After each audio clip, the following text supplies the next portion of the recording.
Hello everyone, आप सभी का स्वागत है इस चैनल पे। इस वीडियो में हम छत्तीसगढ़ में होने वाले सब इंस्पेक्टर एएसआई भर्ती परीक्षा के प्रारंभिक लिखित परीक्षा के सिलेबस से सामान्य कंप्यूटर से आपके लिए 20 महत्वपूर्ण क्वेश्चन लेकर आए हैं, जो आपके एग्जाम के पॉइंट ऑफ व्यू से बहुत ही इंपॉर्टेंट क्वेश्चन है। यदि आप इस चैनल पर नए हैं तो नीचे लिखे सब्सक्राइब के बटन को जरूर दबा दें, जिससे आपको आने वाली सब इंस्पेक्टर परीक्षा के सिलेबस के हर एक टॉपिक से संबंधित वीडियो आपको आसानी से प्राप्त हो सके, जिससे आप अपने तैयारी को और अच्छे तरीके से कर सकते हैं। तो चलिए इस वीडियो की शुरुआत करते हैं।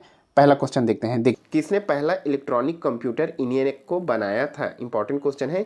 किसने पहला इलेक्ट्रॉनिक कंप्यूटर इनियक को बनाया था? इसका आंसर हो जाएगा ऑप्शन बी, प्रेस्पर एस्कट एवं जॉन मॉसले ने। इसके बारे में देख लेते हैं। इनियक का पूरा नाम होता है electronic numerical integrated and calculator. यह द्वितीय विश्व युद्ध के दौरान 1946 में पेनिसिलियम यूनिवर्सिटी के जे प्रेस्पर एस्कट और जॉन मॉसले द्वारा निर्माण किया गया था। इसके साथ ही एक और क्वेश्चन पूछा जाता है मार्क वन कंप्यूटर के बारे में। मार्क वन कंप्यूटर के निर्माण के बारे में यह सन 1942 में 1942 में हार्वर्ड यूनिवर्सिटी के एच आइकन के द्वारा निर्माण किया गया था। यह भी याद रखेंगे, हार्वर्ड यूनिवर्सिटी के द्वारा मार्क वन कंप्यूटर के द्वारा निर्माण किया गया था। यह मार्क वन कंप्यूटर आज के कंप्यूटर का प्रोटोटाइप का पूर्णतः रूप है। नेक्स्ट क्वेश्चन में आते हैं। कीबोर्ड में फंक्शन की संख्या कितनी होती है? क्या पूछा गया है? कीबोर्ड में जो फंक्शन की होती है उसकी संख्या कितनी होती है? इसका आंसर हो जाएगा 12। कितनी होती है? 12। और इसके बारे में देख लेते हैं क्या क्या क्वेश्चन पूछे जाते हैं। यह कीबोर्ड में सबसे ऊपर में स्थित होते हैं। इन बटनों पर F1 से लेके F12 अंकित होते हैं। ओके, F1 से लेके F12 अंकित होते हैं।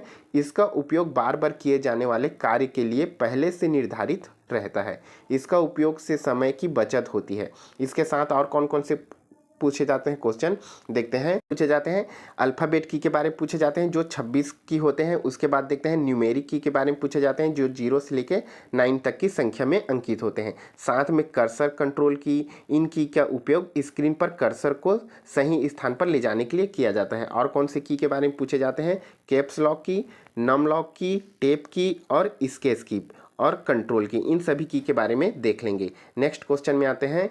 इनमें से कौन इनपुट डिवाइस नहीं है? इनपुट और आउटपुट डिवाइस के बारे में एक क्वेश्चन जरूर पूछे जाते हैं, तो आप इन सभी को अच्छे से पढ़ लेंगे।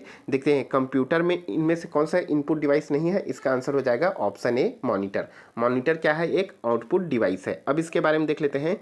कंप्यूटर में इनपुट आउटपुट दोनों प्रकार के उपकरण होते हैं। जिन यंत्रों के द्वारा डेटा इनपुट किया जाता है, जैसे कि यंत्रों से संख्या, शब्द, आदेश डाले जाते हैं, वह इनपुट डिवाइस कहलाते हैं। और ऐसे उपकरण जो हमें रिजल्ट देते हैं या प्रदर्शित करते हैं, आउटपुट डिवाइस कहलाते हैं, जैसे कि मॉनिटर, प्रिंटर, स्पीकर, प्लॉटर आदि। ओके, इनपुट डिवाइस की keyboard, mouse, track ball, joystick, scanner, OCR को भी देख लेंगे। ओसीआर ऑप्टिकल कोड रीडर और ऑप्टिकल कैरेक्टर रीडर और OMR optical mark reader, touch screen, इन सभी आउटपुट डिवाइस के बारे में देख लेंगे।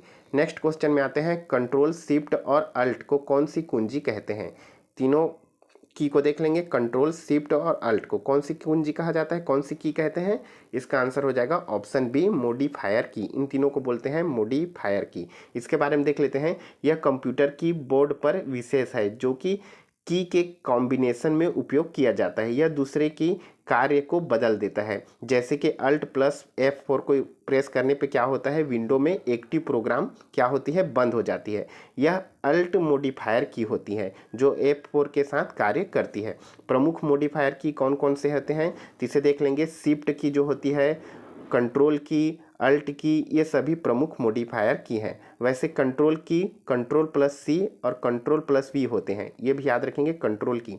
ओके, और साथ में देखेंगे control plus alt plus shift, इसको एक साथ प्रेस करने से विंडो के जो टास्क मैनेजर होते हैं वह खुल जाता है। नेक्स्ट क्वेश्चन में आते हैं।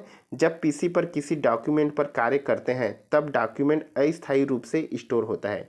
क्या बोला गया है? जब पर्सनल कंप्यूटर पर किसी डॉक्यूमेंट पर कार्य किया जाता है, तब वह डॉक्यूमेंट अस्थायी रूप से कहाँ स्टोर होता है? इसका आंसर हो जाएगा ऑप्शन बी, रैम में स्टोर होता है। इसके बारे में देख लेते हैं। देखिए, कंप्यूटर में मेमोरी एक मुख्य पार्ट होता है। यह दो प्रकार के होते हैं, प्राथमिक मेमोरी और सेकेंडरी मेमोरी। जिस प्राथमिक मेमोरी को मेन मेमोरी भी कहते हैं और सेकेंडरी मेमोरी को द्वितीयक मेमोरी कहते हैं। अब हम देखेंगे मेन मेमोरी, जिसे प्राथमिक मेमोरी कहते हैं। देखिए, मेन मेमोरी दो प्रकार से होते हैं, एक स्थायी मेमोरी और एक अस्थायी मेमोरी, और एक और होता है केस मेमोरी। तो हम इसमें पढ़ेंगे अस्थायी मेमोरी के, जिसे वोलेटाइल मेमोरी कहते हैं। देखिए, अस्थायी मेमोरी में रैम लगा होता है। कंप्यूटर में सबसे ज़्यादा उपयोग होने वाला मेमोरी होता है रैम, जिसे रैंडम एक्सेस मेमोरी कहते हैं। इसमें डेटा अस्थायी रूप से स्टोर रहता है और कंप्यूटर को बंद करने पर यह डेटा नष्ट हो जाता है। रैम दो प्रकार के होते हैं, डायनेमिक रैम और स्टैटिक रैम। यह देख लेंगे, यह सभी अस्थायी रैम होते हैं। ओके, सो गाइस, इस वीडियो में इतना ही। वीडियो अच्छा लगा तो लाइक, सब्सक्राइब और शेयर करना ना भूलें। Thank you so much.